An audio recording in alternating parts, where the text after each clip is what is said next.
Hello everyone. So, welcome to episode 6 with OM Joe.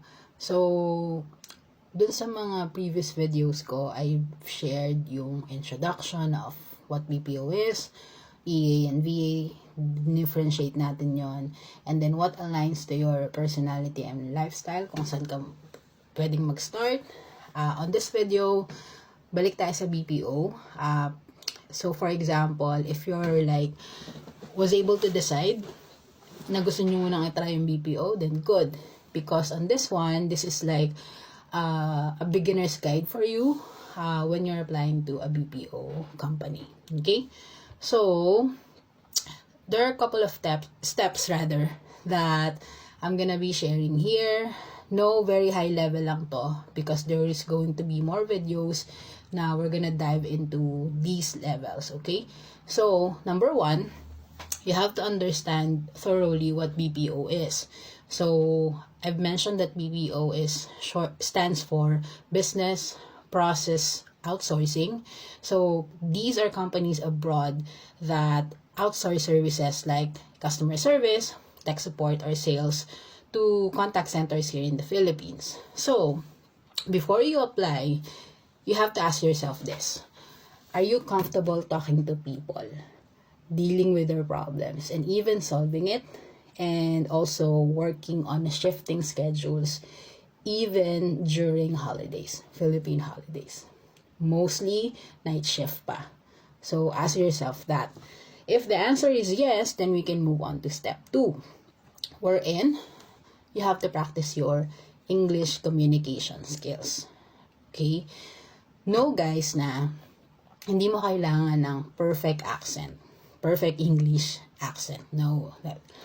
All you need is you have the good clarity, confidence, and comprehension.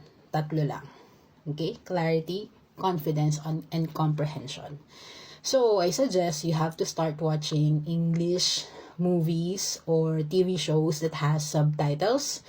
And also try to record yourself and answer some of the mock questions that I'm gonna be giving later on, or anything that you can also Google online.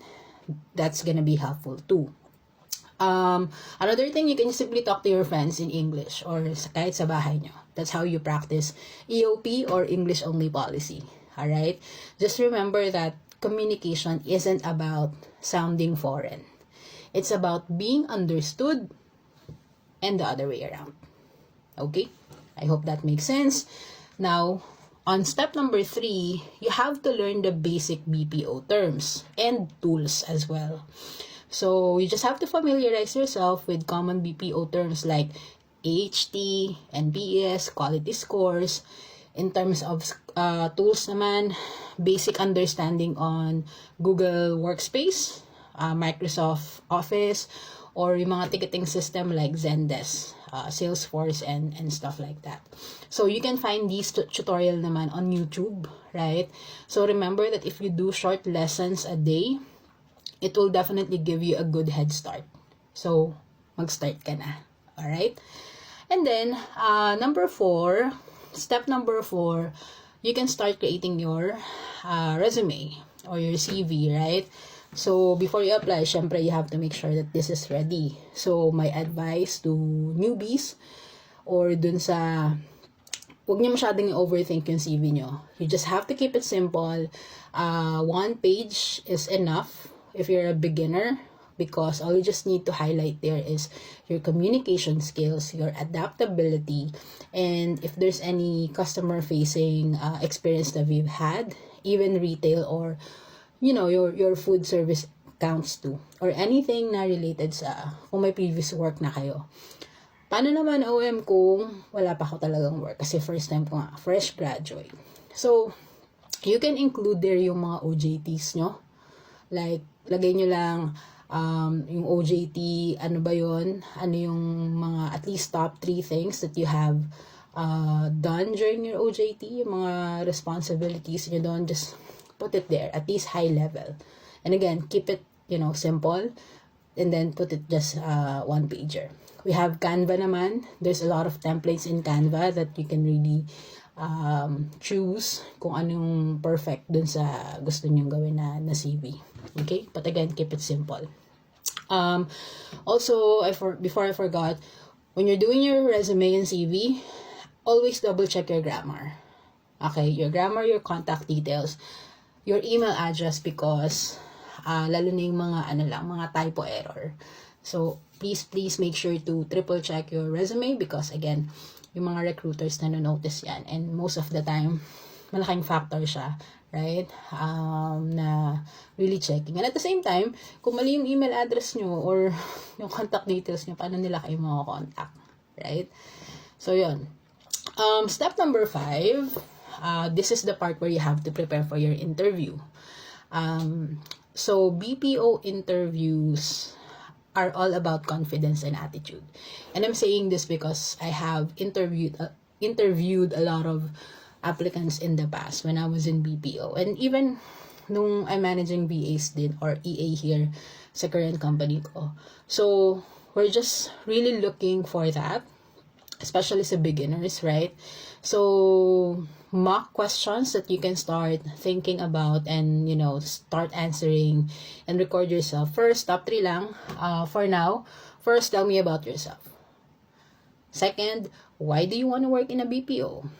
Third, how do you handle stress or, angry customers, irate customers, okay? So, ang key dito, guys, you just have to be honest, calm, and show your willingness to learn. Okay? Number 6, definitely, once you're ready, you start applying.